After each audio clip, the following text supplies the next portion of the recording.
Tonight on Joynews Prime, President Akufo-Addo accepts the resignation of the Special Prosecutor Martin Amidu and directs that he is paid his emoluments and benefits. We're learning the board of the Office of the Special Prosecutor has been meeting over the resignation. We'll be telling you what we know. The reactions to the exit of Mr. Amidu, meanwhile, keep pouring in. Martin Amidu has finished this government. What he has done to the president must step down.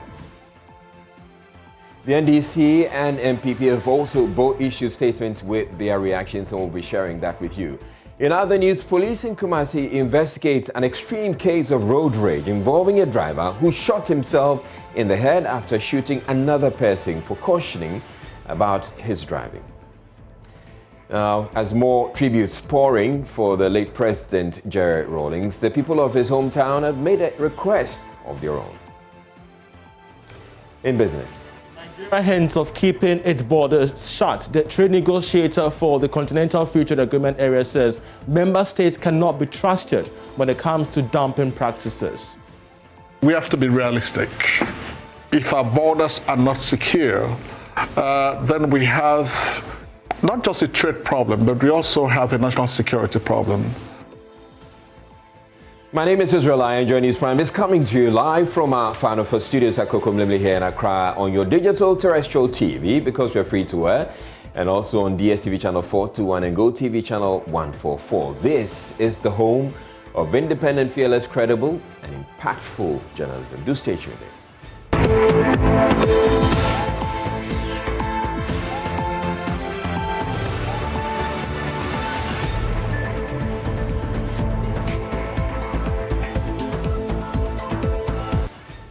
President Akufo-Addo has accepted the resignation of Ghana's first ever special prosecutor with an indication the office will respond appropriately to the issues he raised in the coming days. The letter signed by the communications director of the president a few hours ago reads: The President of the Republic, Nana Addo Dankwa Akufo-Addo, is taking note of the resignation from office of the Special Prosecutor, Mr. Martin A.B.K. Amidu, by letter dated Monday, 16th November 2020. President Akufo-Addo has also taken due note of the other matters raised by the Special Prosecutor in his letter of resignation, and the presidency will issue a detailed response to them shortly. It goes on, the President has directed the Chief of Staff to contact Mr. Martin Amidu to resolve all outstanding matters consequent upon his resignation. President Akufo-Addo thanks Mr. Martin Amidu for his service to the country and wishes him well in his future endeavors. And it's signed by Eugene Ahing, Director of Communications. Now, the presidency had indicated in his statement accepting the resignation that it will issue a detailed response in due course. We've been anticipating that response since. Let's get on the phone and speak with presidential correspondent Elting Brobe. Elting, is there any indication when this detailed response will be coming? Israel, it's very, very, very difficult to tell. We were told to hold on to get the response, but it's past 7 p.m. and there is no indication that that response won't come true. The word they use there is due course. It's unclear when that will be made possible. We're under the impression that it will be made available to us, the members of the press corps, by close of work today, but that hasn't happened, and it's unclear when that would be. But what I've been told is that the statement is being worked on, and the statement will respond to every issue raised by the office, by the special prosecutor in this case, in his resignation letter to government. And for that reason, that should come up. And also, more specifically, because some portions of the resignation letter ropes in the president, my information is that the response, though, from people I've been speaking to within the corridors of Wagis, or what is likely to come, they need the president's okay and president's own input, and then that will be made available to the public. For now, we can only stay with two correspondents that came from June 2001, addressed directly to Mr. Martin Amidu, the outgoing special prosecutor, the one communicating to the public government position on the resignation letter. But there's been so many issues happening within the corridor so far. Indeed, people have been forthcoming with information, even though not on official record. But, for example, somebody I spoke to close to the chief director here at the Jubilee House took me through stages of discussions right after Mr. Martin Amidu was confirmed as special prosecutor and was given his instrument to start work. And then the series of discussions that took place relating to office accommodation, first instance where government had to now rent an office space for him, which has been described as an equivalent of a three-bedroom apartment. And then Mr. Martin Amidu's own reservations about that office, which culminated in a series of meetings together with the Chief of Staff, Deputy Chief of Staff, and other officials from the Ministry of Works and Housing that first is settled on a two-story building. Mr. Martin agreed to it. And then this was in 2018, specifically September 2018. And then 2 days after, when everything was being worked on to get that building to Mr. Martin Amidu, the Chief of Staff was informed by Mr. Martin Amidu that he had identified another property close to the British High Commission here in Accra. And later it was found that that building belonged to Get Fund. Government really spoke to Get Fund, and Get Fund decided to offload the building to the Office of the Special Prosecutor. Processes were done under a sole source agreement initiated by the Special Prosecutor himself. So they give the impression of all that they've done to ensure that the office work effectively. All right. And according to them, the proof of the commitment has never been in doubt. And for that reason, they appear to be shocked by the decision by Mr. Martin Amidu to step down as Special Prosecutor. Now, Elting, we got to know of a meeting by the board of the Office of the Special Prosecutor over to deliberate the resignation of the Special Prosecutor. Do we have any word from it? Because we're also learning that one of the things that was being discussed, or was to be discussed, has to do with who succeeds him, whether the deputy was going to take over. Do we have any word? Yes, Israel. So the information I've picked is that according to the board, they were not informed of the resignation of Mr. Martin Amidu. They also heard it in the news. So this morning, the board chair, Linda Oforikafu, conveyed a board meeting, and they deliberated on the resignation and the issues raised in the resignation letter. I'm told that they, after the meeting, communicated their resolution to the presidency. And I'm told that one of the issues that they have recommended be done immediately is for the appointment of an acting special prosecutor in the stead of the government is ready to appoint somebody in a substantive position. And I'm told that part of the recommendation is that the deputy special prosecutor be elevated to the position of an acting special prosecutor pending the appointment of a substantive one. And these matters, I'm told, is before government's consideration, and hopefully in the days to follow, we may hear official announcements elevating somebody to the position of an acting special prosecutor. My information is that we may not have a substantive one before the end of the year. Going into next year, there may be, that is subject to the approval or otherwise of the president. All right. Thank you very much, Presidential Correspondent Elting Brobe.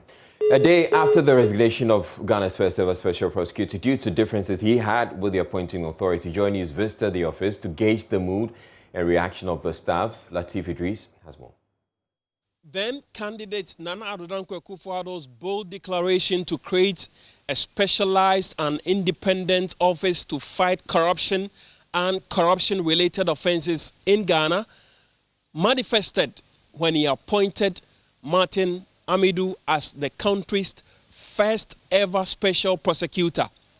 The whole fight against corruption and corruption-related offenses started in an office that is just about few yards away from where we are currently standing. For security reasons, we are not allowed to get close enough to give you a close-up of the special prosecutor's office. Years after his administration kickstart works and investigations into various allegations of corruption in various institutions across the country, the special prosecutor, Martin Amidu, has abandoned the ship. Question is, what becomes of the country's quest and determination, declaration, pronouncements to fight corruption and corruption-related offenses in Ghana? And what does it mean for the country or the corruption indexes across the globe from the Office of the Special Prosecutor? This is Latif Idris reporting for Joy News. We do have some answers to the issues raised by Latif Idris. We'll have that coming shortly. But Special Prosecutor Martin Amidu, as he exited office, accused President Akufo-Addo of interference in attempts to make him a poodle. He quit the job after 3 years in office. Mr. Amidu stated in his resignation letter, which we shared with you Monday evening, he does not feel the president has done enough to safeguard the independence of his office. Let's take you back to February 23, 2018, when President Akufo-Addo swore Martin Amidu into office, promising to give him the independence he needed to work. The Ghanaian people expect the office of the Special Prosecutor to rise to the challenge and to the occasion and collaborate with other existing law enforcement agencies to fight relentlessly. We expect the Special Prosecutor to discharge his duties vigorously, with courage, without fear or favor, ill will or malice, in accordance with the rule of law. The establishment of this office is for a high purpose and must not under any circumstances be used as an avenue for persecution or vengeance. The office will be required to do justice to all manner of persons. The overwhelming popular acceptance by the good people of Ghana and the strong consensus approval by Parliament of Mr. Amidu's nomination justify the confidence I repose in him. Indeed, his eloquence and grasp of issues displayed to the public during his recent vetting is further testimony of the soundness of his appointment. I want to assure him that not only will the executive, including the Attorney General, respect scrupulously the independence of his office, but will also provide him with whatever assistance is required to enable him to discharge his high duties effectively in the interest of the Ghanaian people. The recent publication of Ghana's score in the 2017 Corruption Perception Index, organized by Transparency International, showing a further drop in our standing, a result largely based on, quote, the plethora of corruption allegations, exposés before the onset of this administration, indicates the enormity of the task ahead.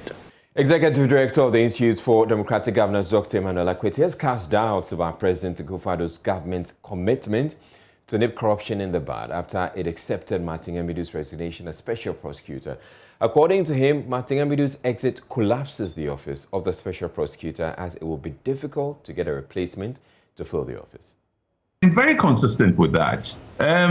So when the president decided to go for him, the message he sent clearly was that this is the man who would shape the institution, who would grow it, okay, and who would give it the image he needs. Those qualities. It's human beings that shape institutions. That's why they're leaders.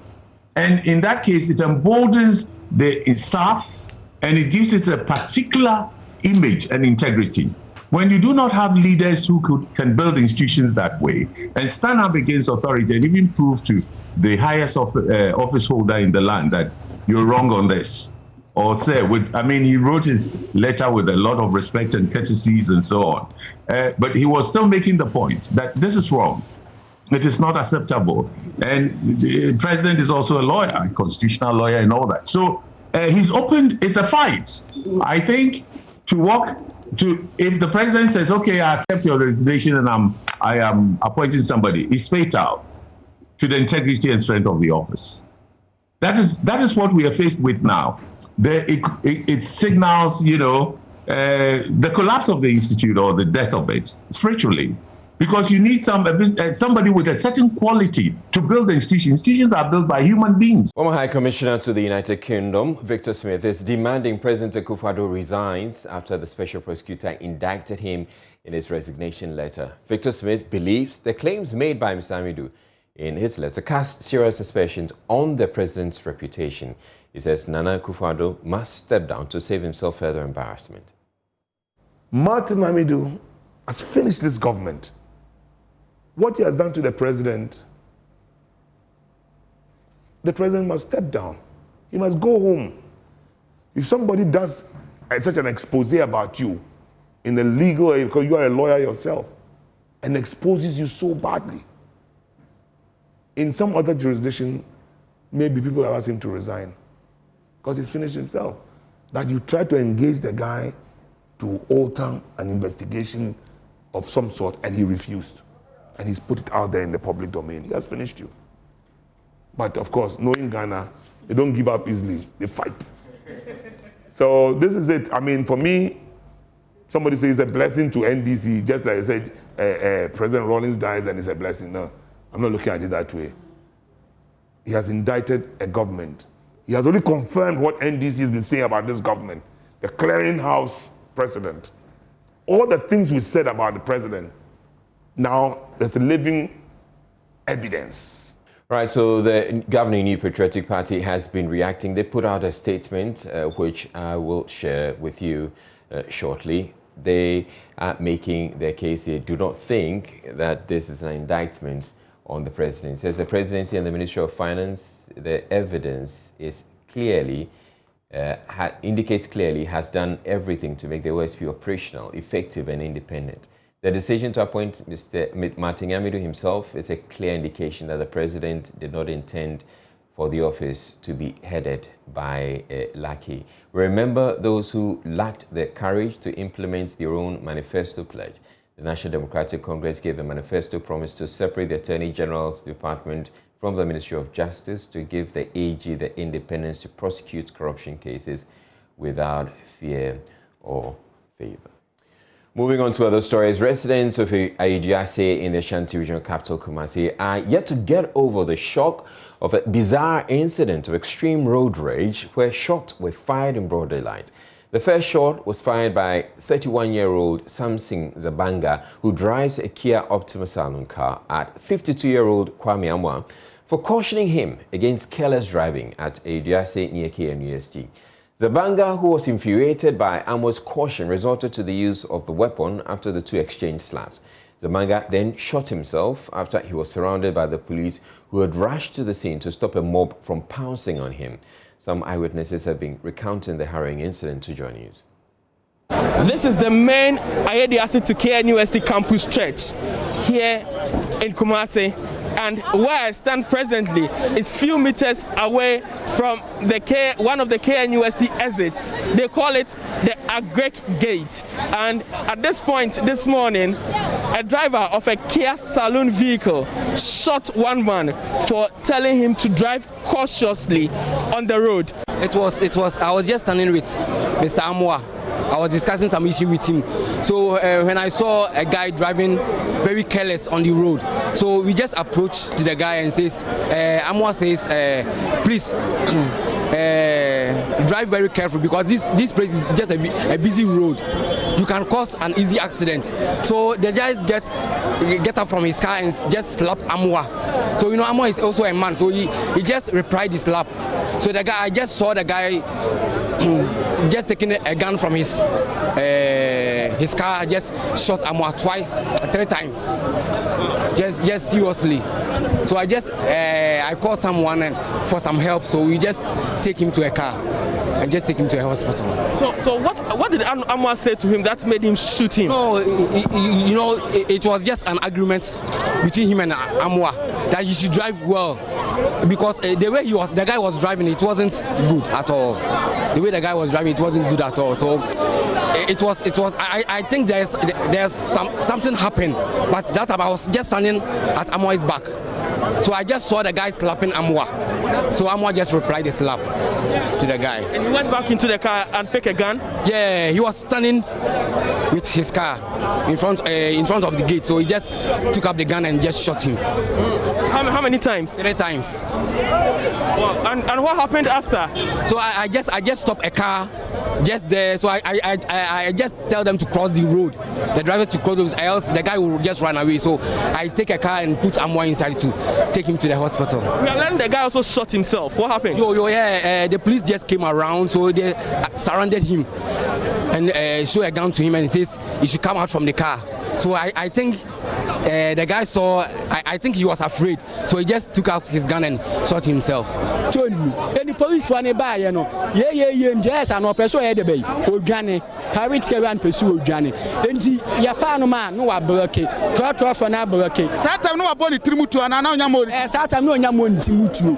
And there's our person, Jano, a quiet campus, no, ya block it, dear few site, and Menabu do by the bay, ya block it. And one almost satisfied at the moment to Moba. In the affairs, I'm not the Canaba or the Canaba Shannon. I want me at the bay, uncle. And yeah, police one by, you know, and I just say, you know, so on the bay. I wouldn't Timutu or Dahonum. There is me who. The Ashanti Region Police Command is awaiting the recovery of 2 persons injured. The 2 persons injured in the incident to continue with its investigations. Godwin Ahianyo is the police public relations officer. Realizing that his life was in danger, he attempted suicide by firing the pistol.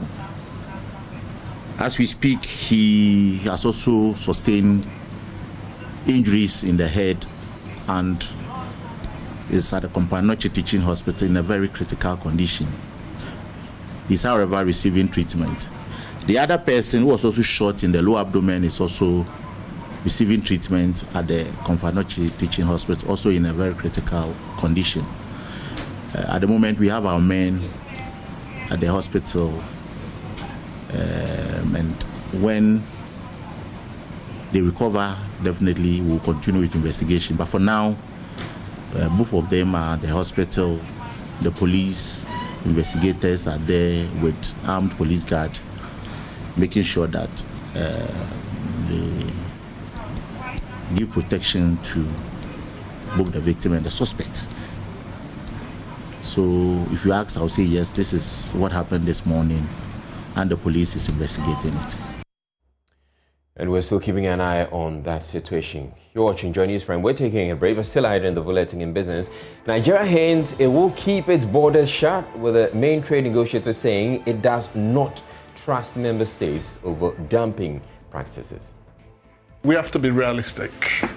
If our borders are not secure, then we have not just a trade problem, but we also have a national security problem.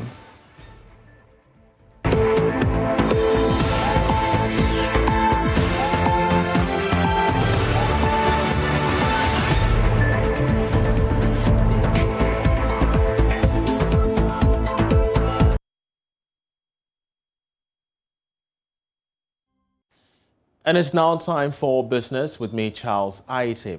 Let's bring your attention to new developments in the lead up to the Africa Continental Free Trade Agreement area next year, 2021, because Nigeria is raising trust issues with member states partaking of this $3 trillion trade potential.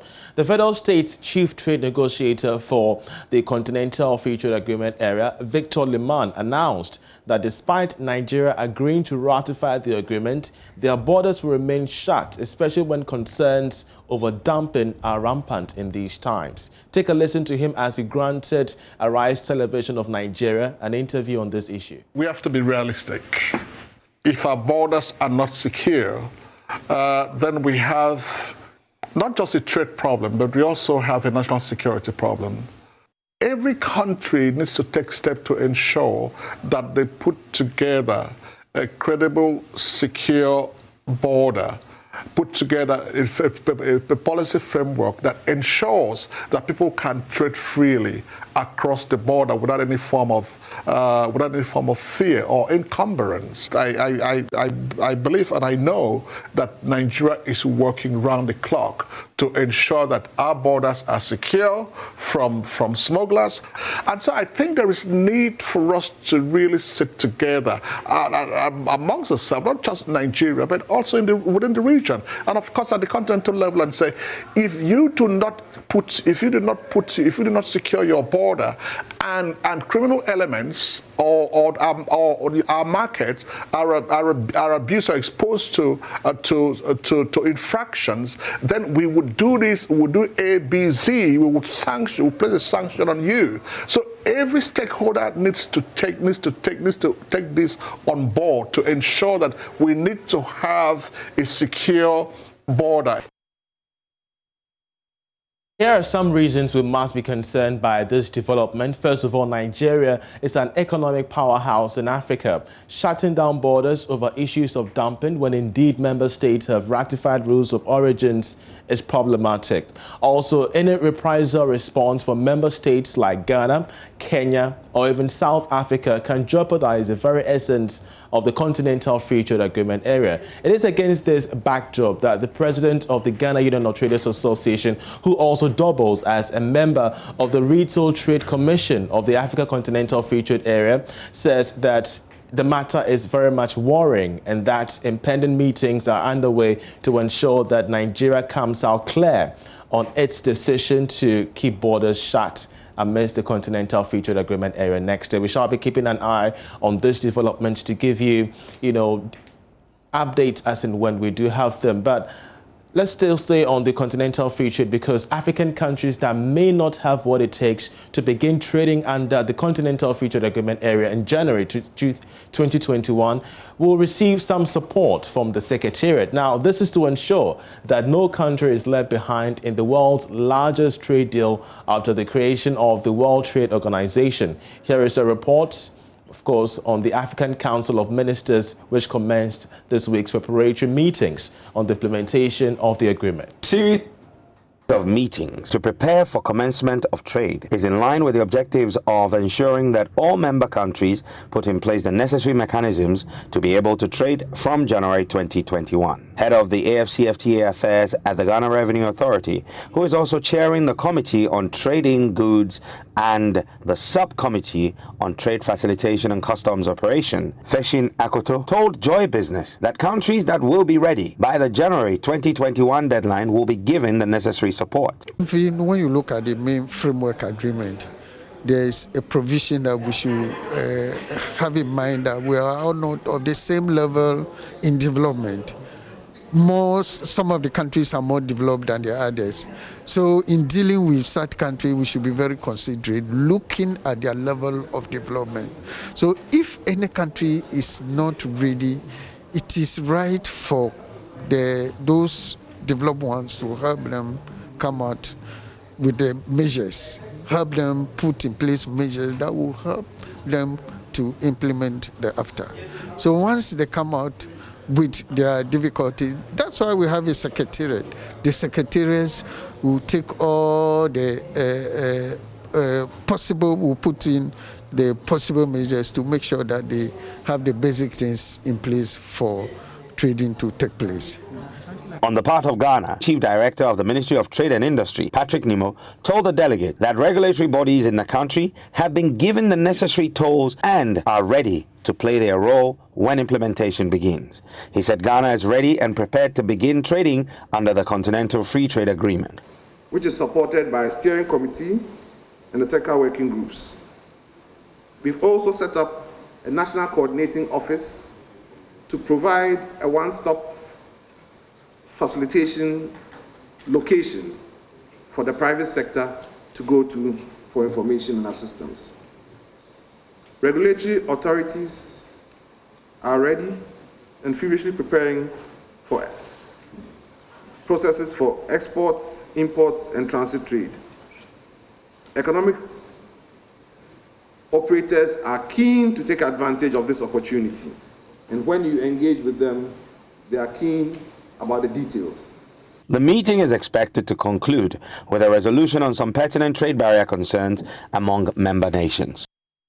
Now, the Finance Minister, Ken Ofori-Atta, says the idea to raise funds from the diaspora for the development of the country is on course. According to him, the move is part of government's plans for next year. He explains that raising such funds facilitates the government's capital expenditure investments that seek to accelerate economic growth. He disclosed this to Joy Business after addressing the first diaspora business breakfast meeting organized by the Ghana Investment Promotion Center in Accra. Here's a report. Finance Minister Ken Ofori-Atta spoke to Joy Business after addressing the first diaspora business breakfast meeting in Accra.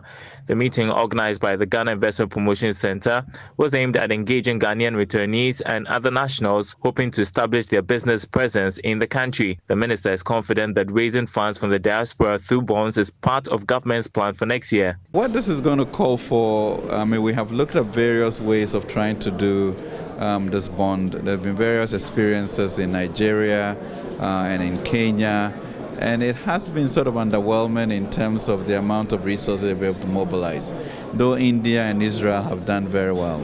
So it sounds to us that we need to be a little bit more innovative than we have been before. And when we look at, let's say, the African Americans in the States, and you look at what is happening now with regards to retirement pensions, this is a period for them in which the largest number of African Americans are getting federal pensions. And so the question for us, if we assume some 2 million of them retiring, an average of about $30 million, $30,000 per person, you begin to see almost 60 billion that are resources that could come to the continent. Chief Executive of the GIPC, Yofi Grant, hinted that the ongoing work on the draft diaspora policy will promote a serene business environment for multinationals operating in the country. We are in the process of formulating a diaspora policy, the diaspora policy, and it includes quite a number of things. But we are also taking examples from globally. There are many examples: Israel, China, even the United States itself, Philippines, Indonesia. There are many countries that offer different propositions, and we want to get the best of both worlds. But at the end of the day, it must be mutually beneficial. It must be culturally beneficial, and it must be transformational for us. It's an engagement that, and if you look at history, and I said it earlier on, there's no country that has developed as an island. The meeting, under the theme Creating Connections, Building Ghana Together, is the first of such platforms by the GIPC to engage the diasporan community on business opportunities in the country. Ebenezer Sabotage report for Joy Business. For Business, Gary L. Smith is on standby for sports.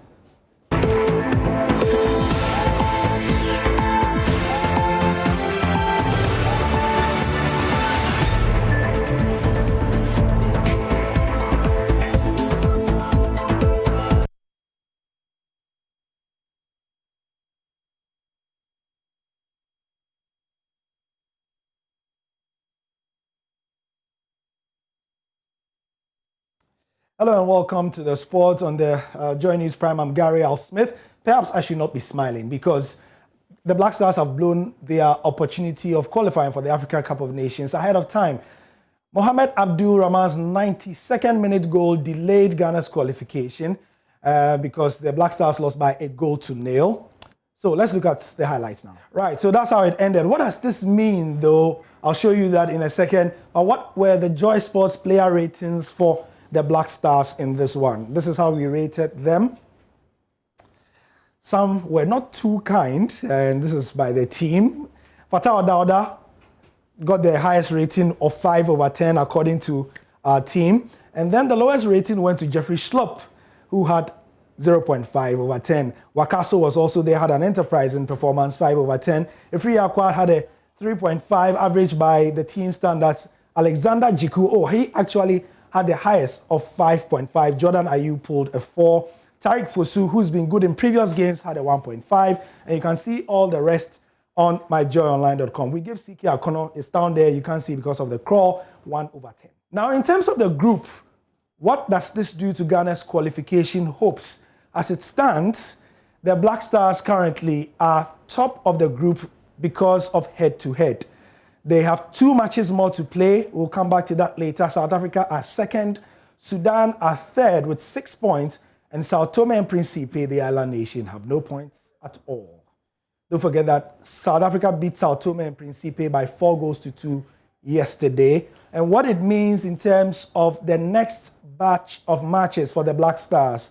Next year in March, Ghana will play South Africa in South Africa. Sao Tome and Principe will host Sudan. And then Ghana plays Sao Tome also in March. And then Sudan play South Africa.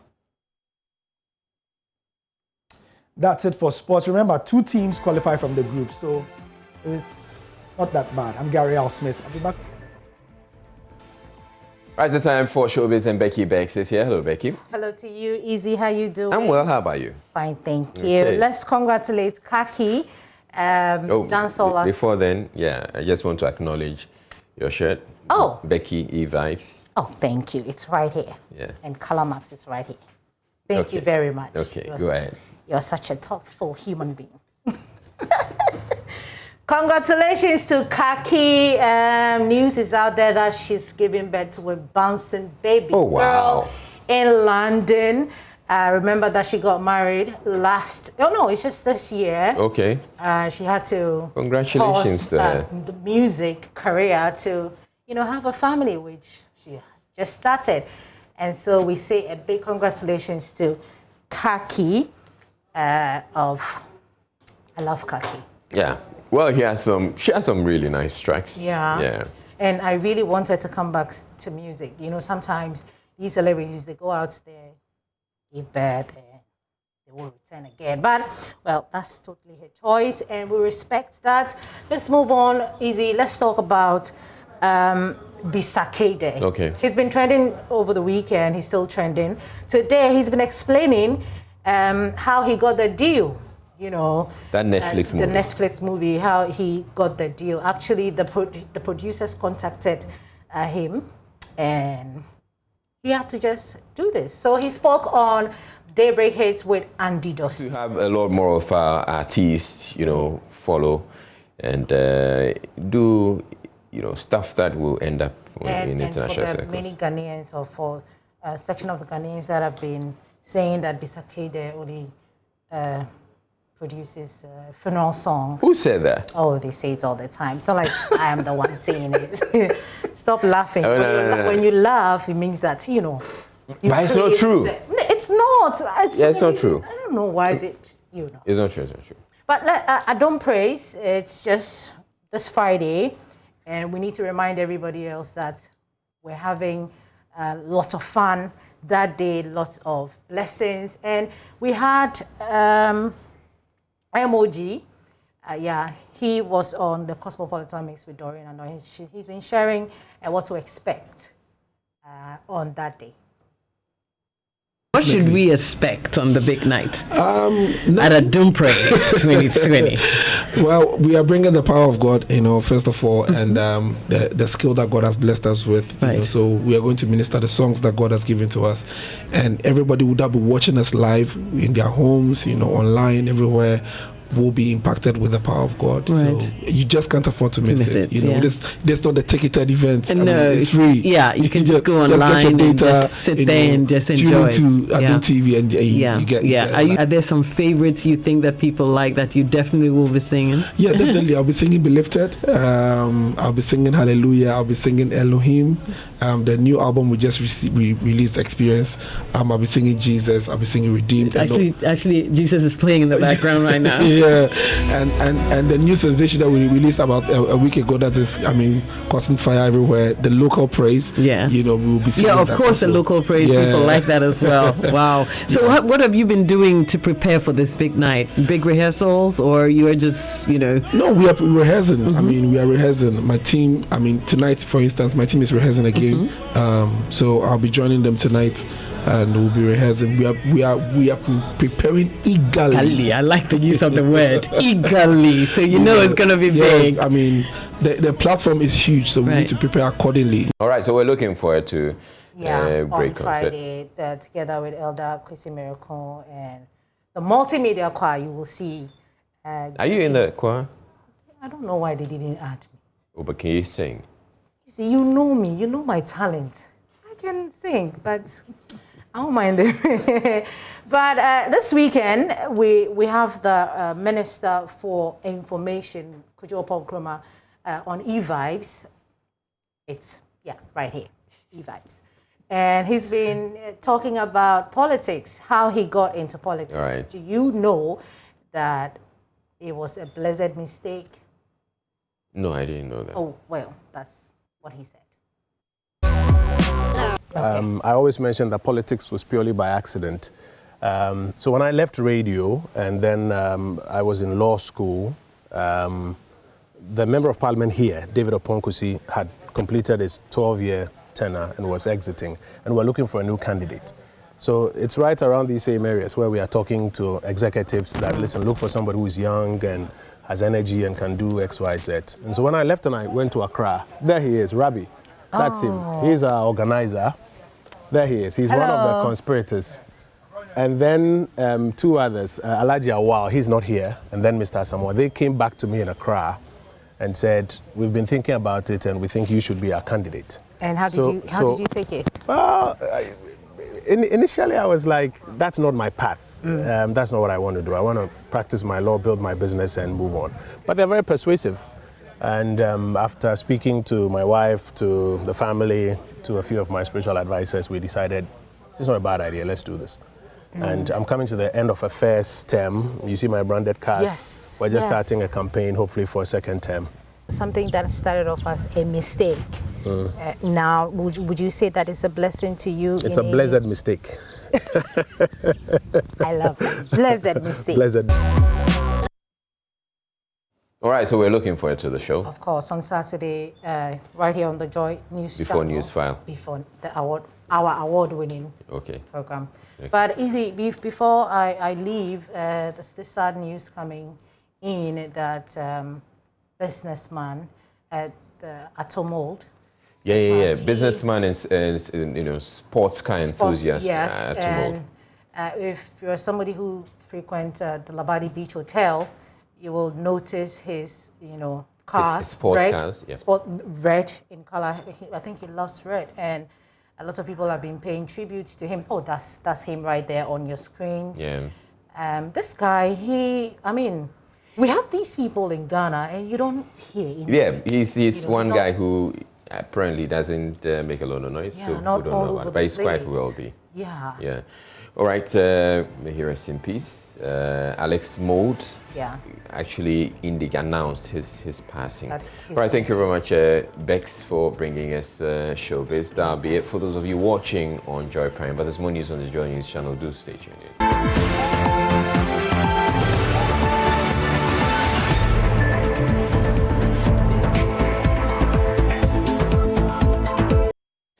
Senior Minister Yasa Fomafo says Jerry John Rawlings played a significant role towards Ghana's political stability and economic prosperity.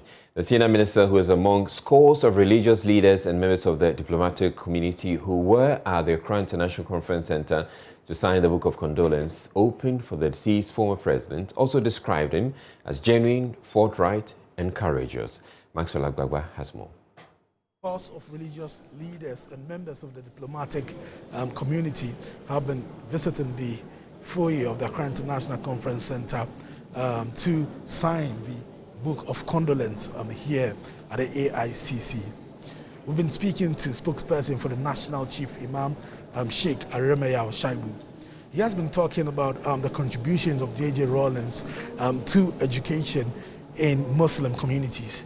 He has also been talking about the contributions of J.J. Rawlings towards making Eid al-Fitr and Eid al-Adha national holidays.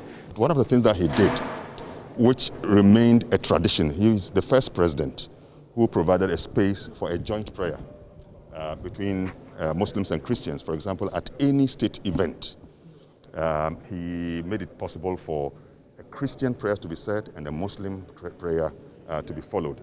And it became a tradition which was upheld by subsequent president of our country. It has become the foundation for dialogue, for unity, which currently the country is enjoying. It has remained a model for interfaith cooperation and collaboration. We can remember him particularly for the time when national holidays were being considered, were going to be gazetted. At the time, as Muslims, we never had the opportunity to celebrate our festivals as part of the national holiday. So it was during the tenure of His Excellency the former President Rawlings that it was brought to the fore of the Parliament for debate. Metropolitan Archbishop of Cape Coast and former Metropolitan Archbishop of Accra, Charles Palmer Buckle, has also been extolling the virtues of J.J. Rawlings. Transparency, probity, and accountability. Those are the three foundational words that Jerry always talked about, insisted upon. And I think the greatest legacy, the greatest monument we Ghanaians can build to his name would be to really work hard for this country to grow in transparency, to grow in probity and in accountability. Presiding Bishop of the Paris Chapel, Charles Ajenasari, has also been speaking after signing the Book of Condolence. He came on the scene with a bang and made a lot of impact, good or bad. And so I think that the greatest lesson politicians can learn from him is the fact that when he had the opportunity to serve his generation, he did.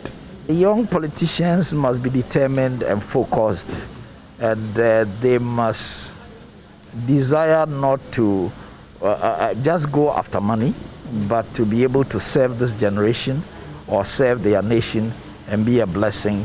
And let's have a generation of politicians who are not antagonistic to one another and using a lot of verbal garbage on one another.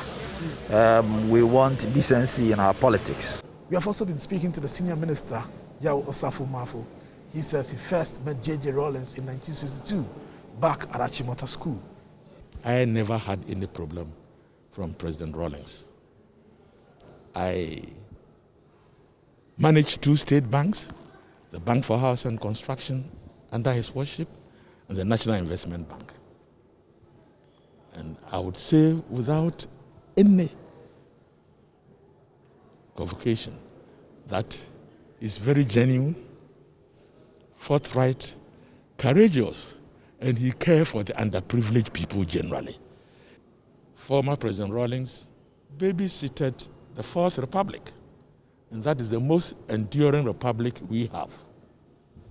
And if today Ghana enjoys political stability and economic prosperity, we would say that former President J.J. Rawlings played a very significant role. The maternal family of late Jerry John Rawlings has indicated that they would want to have him buried in their hometown and a museum as well in Isana. Let's have this report. The late President Jerry John Rawlings was among the 3rd descendants of Togbi John Koku Agbetui Nyaho from the Bate clan of Wuganzomali, Jelukope in Keta. He was born to the late Victoria Agbetui and James Ramsey John, a Scottish, in 1947.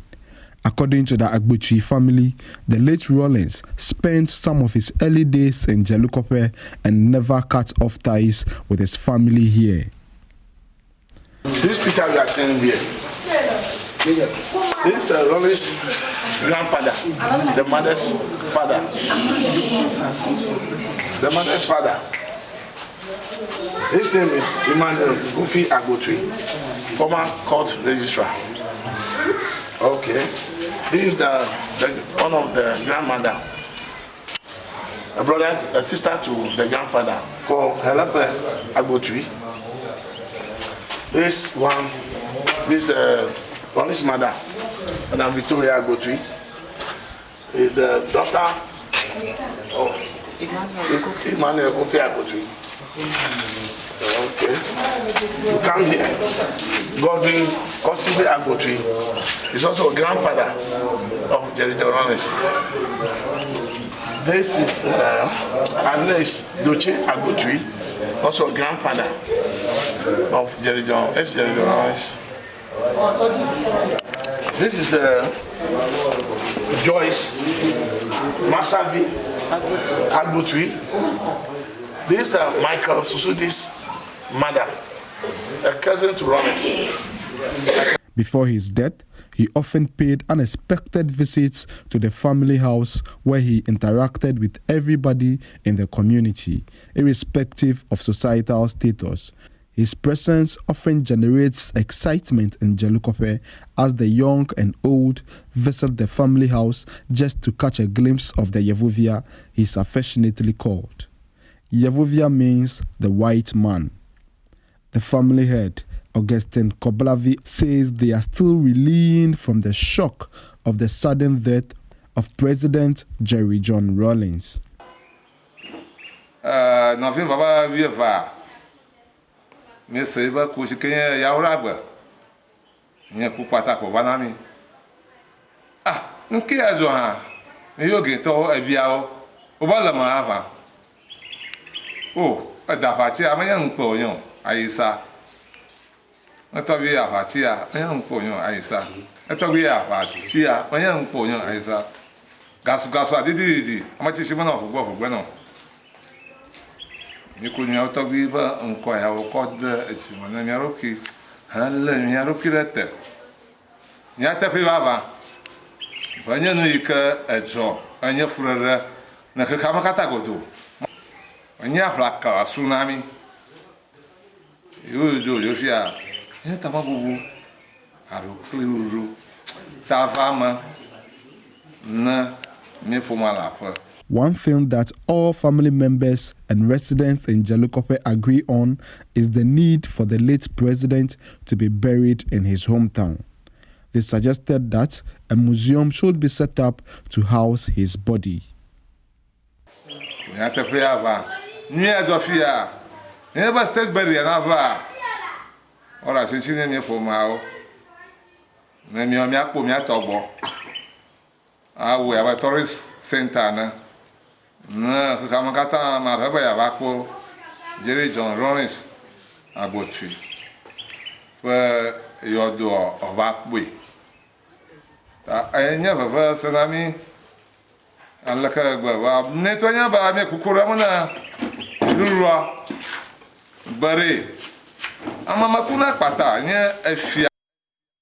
The Ghana Armed Forces has launched a simulation exercise codenamed Exercise Easting Shield to prepare security forces for next month's crucial elections. The exercise being led by the military is in partnership with the police service, fire service, and other allied security agencies. My colleague Kwekwe Sante has more in the following report.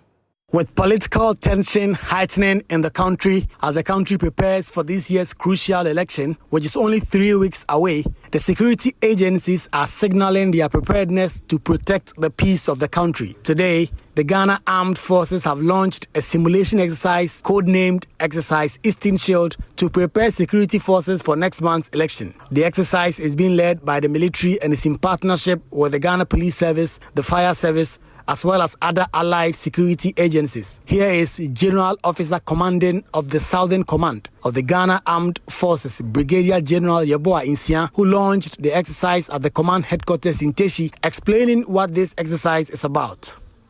During the exercise, various scenarios will be played out to assess the decision-making process at the Joint Task Force headquarters and the responses by you, the troops in the field, at the tactical level. Among such planned activities are the establishment of a multi-agency joint operations center, reinforcement drills, fire emergency drills, crowd control drills, defense of key installations, roadblock clearance, and rescue operations, among others. The exercise will then culminate in the conduct of different internal security operations interventions which are necessary to to maintain law and order. Brigadier General Yeboah Insia reminded the women and men of the security services of their sacred duty of protecting the citizenry and also lauded the media for its collaborative role in ensuring peace and security in the country. Ladies and gentlemen, much as election security is a collective responsibility for all stakeholders, I wish to remind you of the huge responsibility placed on the shoulders of us, the security agencies. Ghanaians will count on the professionalism and competence of the security agencies for a peaceful election, and it is training exercises like Exercise Eastern Shield that can help us meet such high expectations. In view of this, I urge you to take exercise seriously to enhance our professional competencies in order to maintain the trust and confidence Ghanaians have freely reposed in the security agencies.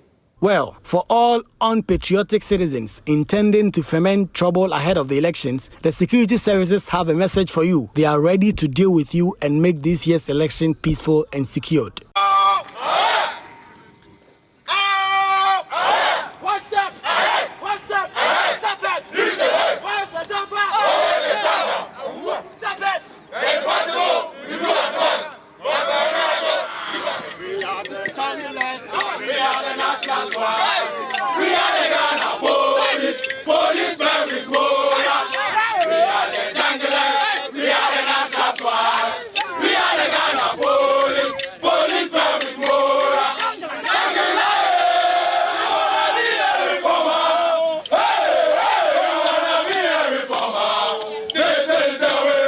Well, the Electoral Commission is reassuring the public of safety at the polls as it provides further information on how to reduce, if not eliminate, the phenomenon of spoiled and rejected ballots.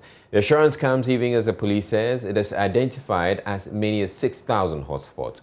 Director of Electoral Services, Dr. Serebo Kweku, who has been engaging first-time voters, is warning them against engaging in electoral violence on and beyond Election Day. Nicholas Yamwa's report read to you. There have been calls for enhancement of the security situation ahead of the general elections, with many questioning the state of security after violence erupted during the recent compilation of the voters' register. Addressing first-time voters at the Youth Bridge Foundation and Electoral Commission's forum themed Election Offences, the Unspoken Threat to Peaceful Elections, Director of Electoral Services at the Electoral Commission, Dr. Serebo Kweku, reassured the voters of their safety on Election Day. Every police station is supposed to have a security person, and this time they are saying that they will go there with uniform security person. By law, it is the IGP. But you know that now we have 38,617 police stations, and we know that we don't have that number of police. So they fall on other security services like the fire service, prison, immigration, customs, and whatever. But they say that all of them will be uniform and they will tell their own tax, so that one is going to be engaged. And the people tell you we have been engaging them a lot in education and the rest. We are rolling out a lot of also education in the social media, both visual and audio. So we are rolling out a lot of education on that. But we should also not lose sight of the fact that some of the rejected ballots are intentional, because research has also proven that people use that as a form of disenchantment. He also says they will treat every polling station as a hotspot. I have told the security people that they should treat every polling station as a potential hotspot, because you may not. We were talking of West Wagon. I don't know the first time they had that issue. So don't underrate any polling station, because anything can happen at any time. So all centers should be there. We have the election security task force at the district, regional, and national level. We have been engaging ourselves and we have been talking about such things. Dr. Serebo Kweku also advised the public against the spread of fake news going into the election. In the course of this December election, it is possible that somebody sitting somewhere will come out and say that somebody has been caught carrying materials, doing this, doing that. And once the person decides to be mischievous and misinformed, it goes onto the WhatsApp or social media and it will fly like fire. Before you realize, the person would have polluted the whole state. So what I'm praying for is that whatever you get in information, you seek the source of the information before you share, so that you don't plunge the country into chaos. He reiterated the EC's readiness for the election. The forum brought together first-time voters, including Kumawood actress Mame Sewa, to be educated on the do's and don'ts on election day. Nicholas Ekoyamo's report for Joy News. Right, we're going back to the earlier story we had in Kumasi, where there was an incident of extreme road rage where shots were fired in broad daylight. The first shot was fired by 31-year-old Samson Zabanga, who drives a Kia Optima Saloon car, at 52-year-old Kwame Amwa for cautioning him against careless driving at Ayeduase near KNUST. Now we're joined on the line by Nanya Ojima, who actually brought us the initial story. He has an update. Nanya, we're learning that one of the two people have died. Who is the guy who's dead now? Hello, Naneo. Yeah, Israel. All right, so what's the very latest on this story? The information we are gathering this evening is that Kwame Amwa, 53-year-old, who was shot this morning in a road rage at Ayeduase in Kumasi, has been confirmed dead by the health officials at the Konfanochi Teaching Hospital, where he was receiving treatment. And what we know now is that the one who shot him, Mr. Zabanga, is still alive. He's still in critical condition. Health professionals are doing all that they can to help save his life. And there's still police presence on the premises of Konfanochi Teaching Hospital, keeping an eye on the driver, who is Mr. Zabanga now.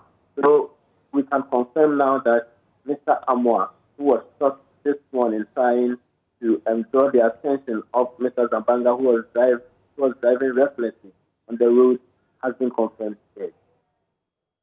All right, thank you very much, Nanea Ojima. So that's the update we're getting from that story. There was a case of road rage. One, Mr. Zabanga, was cautioned for driving recklessly by Mr. Amwa, and he took out a weapon. There were exchange of slaps, and then he went into his vehicle, reached out for a weapon, and shot Kwame Amwa 3 times in the stomach. So Kwame Amwa is the one we're learning is now dead.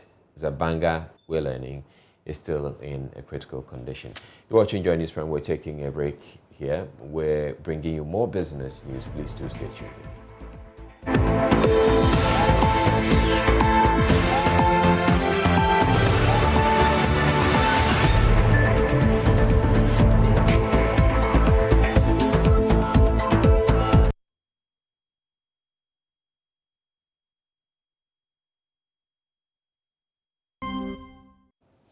In business, the Minister of Agriculture and Chairman of the Inter-African Coffee Organization, Dr. Owusu Akoto, has called for a policy change in the African coffee industry.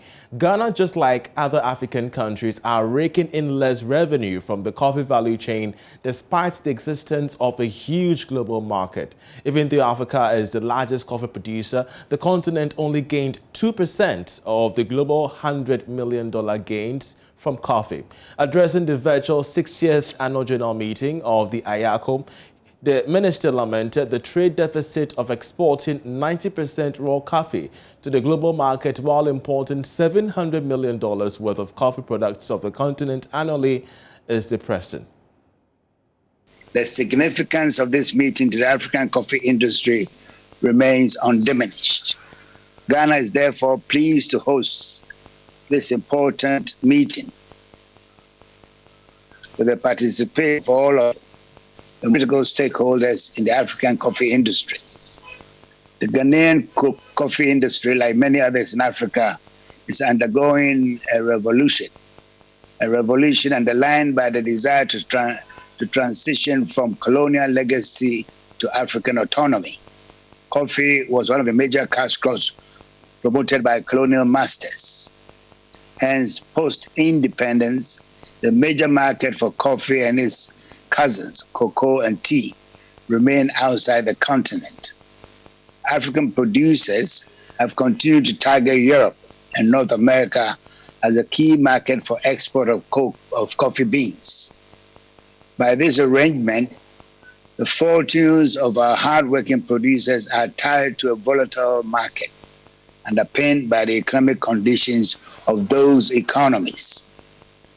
One of the valuable lessons from this pandemic is the domestication of critical commodity value chains.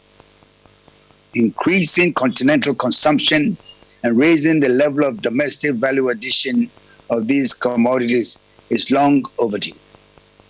The slow pace of industrialization is not matching up to the needs of the young and vibrant African population.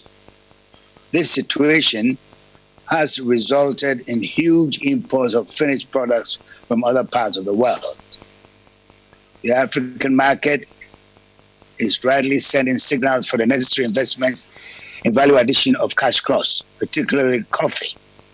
The continent's population nearly trebled from its projected 1.5 billion.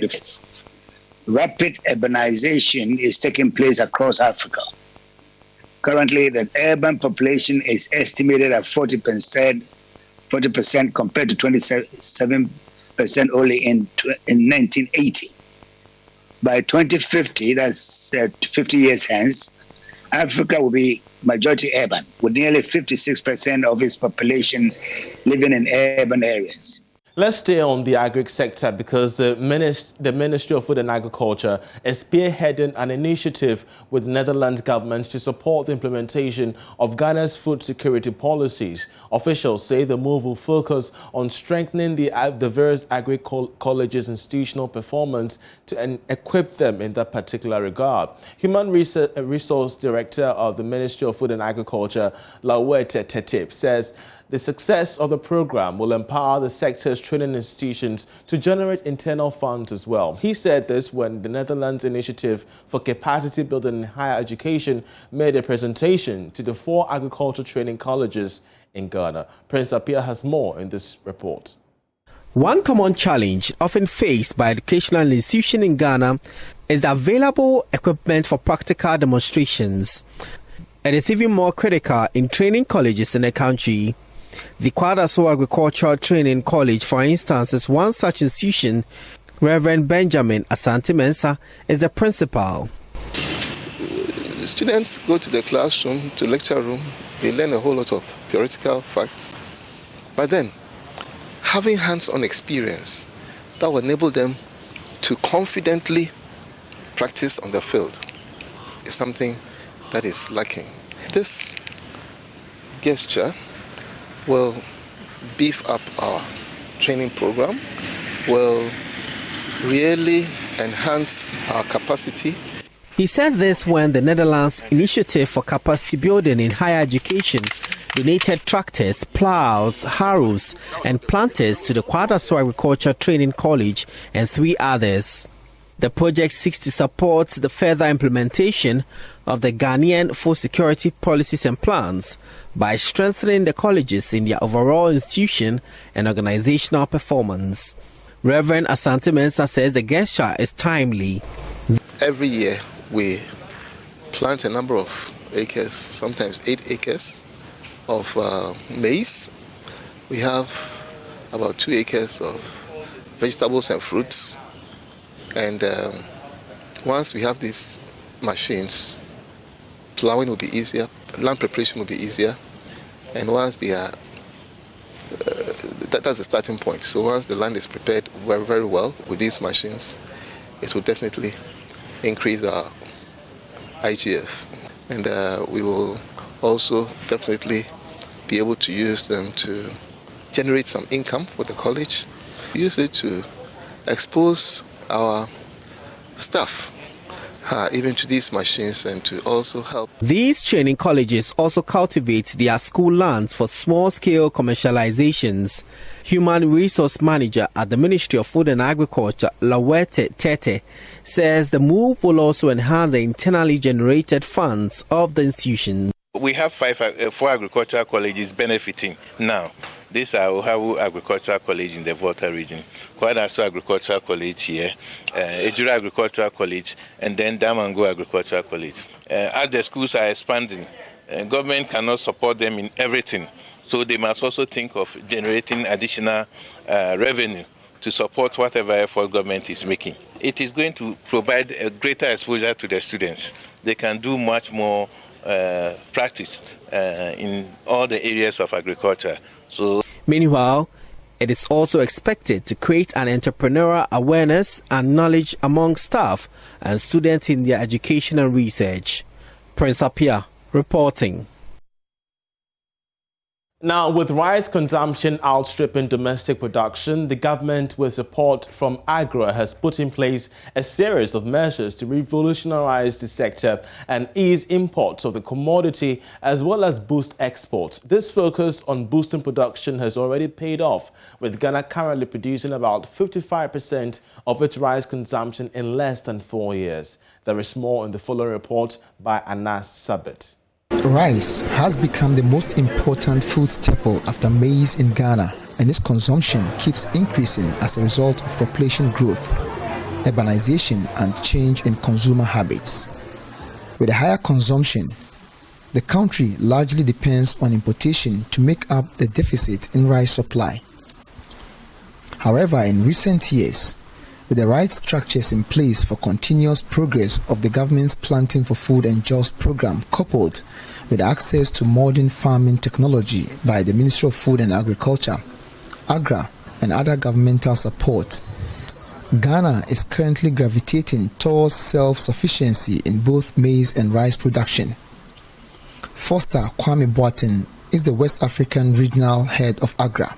AGRA has helped Crop Research Institute, Scientific for Industrial Research, both SARI and CRI, to develop varieties, maize varieties, soya varieties, rice varieties, and then cassava varieties that provide about double or 3 times what farmers get using their local varieties. Farmers used to get about, let's say, 1 metric ton per hectare on their fields. Now farmers are registering between 2.5 and 3.5 metric tons, almost 3 times. That is what we've been able to achieve. These interventions has contributed immensely in increasing rice production in Ghana from 25% to 55%. Before this government came, total production for maize in Ghana was about 1.8 million metric tons. That was as far back as 2017. Now we are talking about 3.50 million metric tons. It means we are almost doubled our production. And then it means Ghana is gravitating towards self-sufficiency in maize production. I'll bring you to rice. Even before this government came, we realized that we were producing almost 25% of our rice, importing 75% of that. And even if you look at the import bill alone, at that time it's between $650 million to almost about $1 billion. Now, as I speak, we are able to produce 55% of the rice we consume. It means that there's a big saving of 35% are not being imported. So when you compute on that, you are talking about making a savings of about $400 million. This is what we are talking about. Currently, there is a consortium in place working to improve local rice consumption and reduce further its importation. Nana Ama Opondia is the policy advisor at the J.A. Kufuor Foundation. We work as a consortium, and members of the consortium are the Ministry of Food and Agri, Hopeline, Interval, the John A. Kufuor Foundation, and we have 2 seed producers, Sparks and Volta City, and each of the consortium. And that's how we end business. I'm Charles Aite. Coming up next is sports. Gary L. Smith here with the second batch of sports news items. Thank you for your time. And in a quick breaking news story that we've been told that Accra Heart of Oak staff and technical team and players have been cleared and they are all negative from their latest COVID-19 tests. As you may know, Heart of Oak could not play against Aduana Stars on Saturday in Doma because of fears that their previous test, which proved that quite a number of the players of Heart of Oak were positive, would give the entire league problems. But we understand now that the Ghana Health Service are yet to give them a COVID certificate, but it is quite official that Heart of Oak's players and technical team who are based in Doma as we speak have all tested negative for COVID-19. You may recall also that the Ghana Premier League game between Hearts and Ash Gold had also been postponed from this weekend to Tuesday the 24th, that's next week Tuesday. So it means then that by that match we are sure will come off at 6 p.m. next week Tuesday as has been planned. Moving on, and the Ghana League Clubs Association Chairman Kujo Fiano wants club to be transparent with government. Now, he was speaking in relation to everything that's happening with COVID-19 and also the resumption of the Ghana Premier League. And even fight for a player that is costing $150,000 on the open market. Buy them, bring them here. So it's so refreshing that we're getting this from the president. But there's this caveat, and I don't know whether it's going to apply to this dispensation coming from His Excellency the President. In the past, they will tell you to get to the group stage. But that is where the key point is, how do you make it to the group stage? Exactly. So if it is coming from the beginning, as they move into the competition, I'm sure it will help. So it's good news for us, and we'll say kudos to His Excellency the President. Now that he's spoken, we all have to toe that line. But I will also want my members accountability, openness. Because the ministry at a point in time put up a fund that clubs who are playing Africa should assess. People assess the money, went to Africa, then accountability became a problem. So I think now that the president is saying this, it is a challenge to us that we don't throw the Ghanaian money away. We should go and make good use of that money. So I think good news for Ash Gold and Kumasi Asante Kotoko. Still in the Ghana Premier League, and how would you want, or how would you feel if you saw Emmanuel Adebayor, former BBC Africa Footballer of the Year and all that, played Real Madrid, Spurs, Manchester City, Arsenal, playing in the Ghana Premier League? Well, the player says that don't rule out the possibility yet because he might play one day for Asante Kotoko. The Togolese international has had a revered career playing for Arsenal, Tottenham Hotspur, Real Madrid and Manchester City. Despite his status in the football echelons, Adebayor did not rule out the opportunity of playing for the Porcupine Warriors in the near future. In life, when I was young, I never think I would ever play for Madrid in my whole entire life. I never think I would even be once on the TV in my life. But at the end of the day, I have been there. Playing for Kotoko is a team, and I have already one friend that's there now. I have family, I know the CEO, so I will never say never. So I may decide to retire in Ghana. I may also decide to be part of the board, so you never know. In recent times, a section of the Ghanaian media has brought the management of Asante Kotoko under severe flag. Adebayor called on the media to be proponents of positivity to help build the brand Kotoko and also African football. We'll be thinking because posting something about Asante Kotoko is only going to Kumasi now. What is happening in this room here? By the time I will go out, I will hear people from Togo testing me, telling me, oh, we saw you in Ghana. What are you doing there? I will get text messages from Paraguay, from Turkey, from Spain, from Istanbul. This means what we are doing here is going worldwide. So we can only promote ourselves.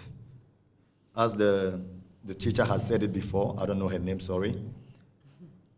Our medias are here to help us. We are here to help you. So I will be in one way supporting you guys to support Africa. Because there are certain times, there are certain negativity that's out there that's supposed not to be out. Even though it's to correct something, but it's damaging at the same time the country. Kotoko signed a 3-year sponsorship agreement with Hisense worth 3 million Ghana cedis within the same period. The Porcupines will open their Africa campaign on the weekend of November 27. Yeah, so Adebayo himself, as we speak, is in Togo right now with his national team because they are involved in a qualifier. So that's it for the sport. Thank you very much for your time. I'm Gary Al Smith. Hans Mensando will come with Fan Zone later, but in the meantime, lots happening on social media. Joy Sports GH on Twitter, Facebook, and Instagram.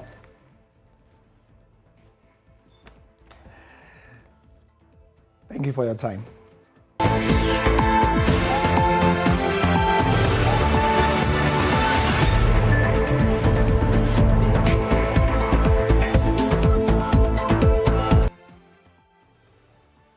Right, so up next we're bringing you, that'll be all for Joynews Prime, but up next we're bringing you PM Express, and Evans Mensah is hosting Justice Yoni Kulendi in a conversation about the preparation of the Supreme Court or the judiciary for the 2020 election. So that's coming up, that conversation is coming up right after Joynews Prime, which ends right now. I am Israelite. Thank you very much for watching. You have a good evening, but do stay tuned in for PM Express, which comes up right after this.